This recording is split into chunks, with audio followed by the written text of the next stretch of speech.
अरे यार, इस घर में तो टॉयलेट ही नहीं है। अब इतनी रात को कहाँ जाऊं शौच करने। हाँ जी, सुनते हो? प्रियंका अपने पति को नींद से उठाने की कोशिश करती है। उसका पति अविनाश उठता है और कहता है, क्या है प्रियंका, इतनी रात को क्यों बुला रही हो? मुझे बड़ी जोर से आई है, अभी जाना होगा नहीं तो यही निकल जाएगी। अरे तुमको आई है तो तुम जाओ ना, मुझे क्यों बुला रही हो? तुम्हारे घर में तो शौचालय भी नहीं है, बाहर अंधेरे में जाने में मुझे डर लगता है, चलो मेरे साथ। प्रियंका ने जबरदस्ती अविनाश को उठाया। अविनाश हाथ में टॉर्च लेकर प्रियंका के साथ घर से थोड़ी दूर एक जंगल में चला आया। प्रियंका जंगल में शौच करने बैठ गई और अविनाश उसके पास में ही खड़ा रहा। अरे ये सब मुझे क्या क्या करना पड़ रहा है? करना तो पड़ेगा ही, घर में शौचालय नहीं है तो शादी क्यों की? अविनाश कुछ नहीं बोल पाया। शादी से पहले जब बातचीत चल रही थी तब प्रियंका ने अविनाश से शौचालय की बात की थी। अविनाश ने उसके पिता हरिहर को ये बताया भी था, लेकिन ये सुनते ही हरिहर गुस्सा हो गया था। क्या ये तुम कह भी कैसे सकते हो? इस आंगन में कभी शौचालय नहीं बनेगा और कभी मुझसे ऐसी बेतुकी बात मत करना। अविनाश चुप हो गया था। अविनाश और प्रियंका कॉलेज में एक ही साथ पढ़ते थे। प्रियंका शहर की लड़की है, उसे इन सब चीजों की आदत नहीं है। उसे हमेशा रात को ही जाना होता है, इसलिए उसके लिए परेशानी कई गुना बढ़ गई है। काम खत्म करके प्रियंका और अविनाश घर जाकर सो जाते हैं। सुबह प्रियंका उसकी सास वसुंधरा से कहती है, माँ जी, घर में शौचालय न होने के कारण मुझे रात को बाहर जाना पड़ता है, इसके बारे में क्या कुछ नहीं किया जा सकता? तो सुबह सुबह मेरे साथ चलना, रात को ही करने की क्या जरूरत है? अरे माँ जी, ये प्रेशर क्या किसी को पूछ कर आता है? और मुझे बचपन से ही रात को जाने की आदत है। तभी वहाँ पर प्रियंका का ससुर हरिहर चला आया और उसने कहा, तो आदत बदलनी पड़ेगी बहू, इस घर में शौचालय नहीं बनेगा, बता रहे हैं। इस गांव में किसी भी घर में शौचालय नहीं है। हाँ, उन लोगों को तो कोई तकलीफ नहीं हो रही है। प्रियंका ने बात को नहीं बढ़ाया। उसने कई बार अविनाश को ये बताने की कोशिश की, लेकिन अविनाश ने कहा, देखो मैं पिताजी के ऊपर कुछ नहीं बोल सकता। प्रियंका का दिल टूट गया। अरे यार, किस घर में शादी की है मैंने, इससे अच्छा तो कुमारी रह जाती। उसने अपनी माँ को कॉल लगाया और सब कुछ बता दिया। उसकी माँ जानकी ने कहा, देखो बेटी, सिर्फ इस वजह से तो रिश्ता नहीं तोड़ सकते हम। तुमने ही लड़का पसंद किया था, अब भुगतो। अरे माँ, अब तुम भी ताना मारोगी क्या? कुछ आइडिया तो दो कि कैसे इन लोगों को मनाया जाए। जंगल में रात को कितने खतरे होते हैं, मुझे बहुत डर लगता है माँ। मुझे वो सब कुछ नहीं पता। तभी जानकी के बेटे यानी कि प्रियंका के भाई आलोक ने जानकी से फोन ले लिया और कहा, दीदी मैं एक आइडिया दे सकता हूँ। आलोक ट्रैकिंग करता था। उसने कहा, दीदी तू एक टेंट शौचालय खरीद ले। टेंट शौचालय? वो क्या होता है? अरे दीदी, हम जब ट्रैकिंग पे जाते हैं ना तो हम उसी में तो करते हैं। कहीं भी टेंट खोलो और कर दो, और उसके साथ एक पैन भी मिलता है जो टेंट के अंदर रहता है। वो भर जाए तो उसे साफ करना भी बहुत आसान है। आलोक का आइडिया प्रियंका को बहुत पसंद आया। उसने ऑनलाइन देखना शुरू कर दिया।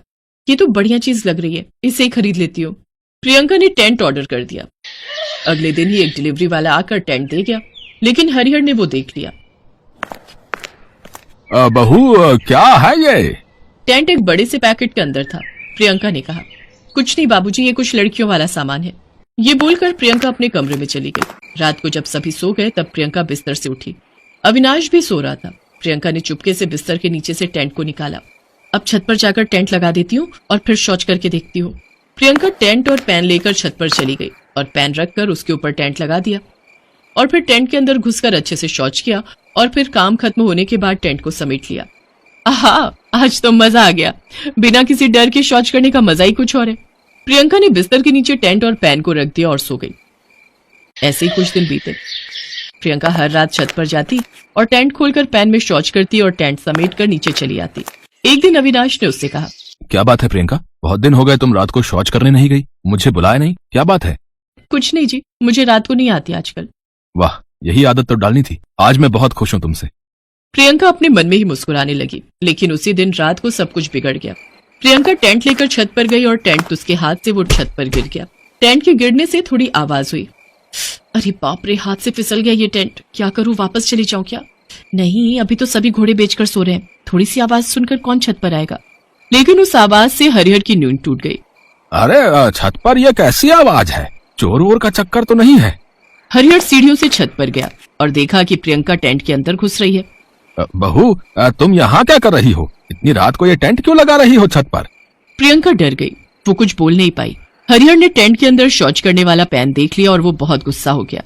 यह क्या, तुम टेंट लगाकर शौच करती हो, वो भी छत पर? तुम्हारी हिम्मत कैसे हुई ये करने की? चिल्लाने की आवाज सुनकर अविनाश और वसुंधरा भी चले आए।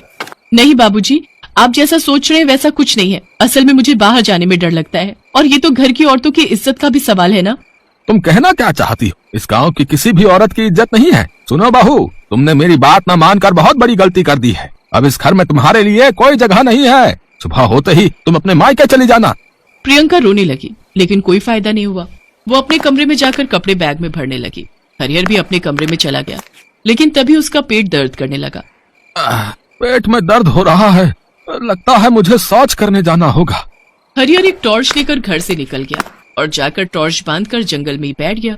आसपास ही एक सांप घूम रहा था। उसने हरिहर के पैर में काट लिया।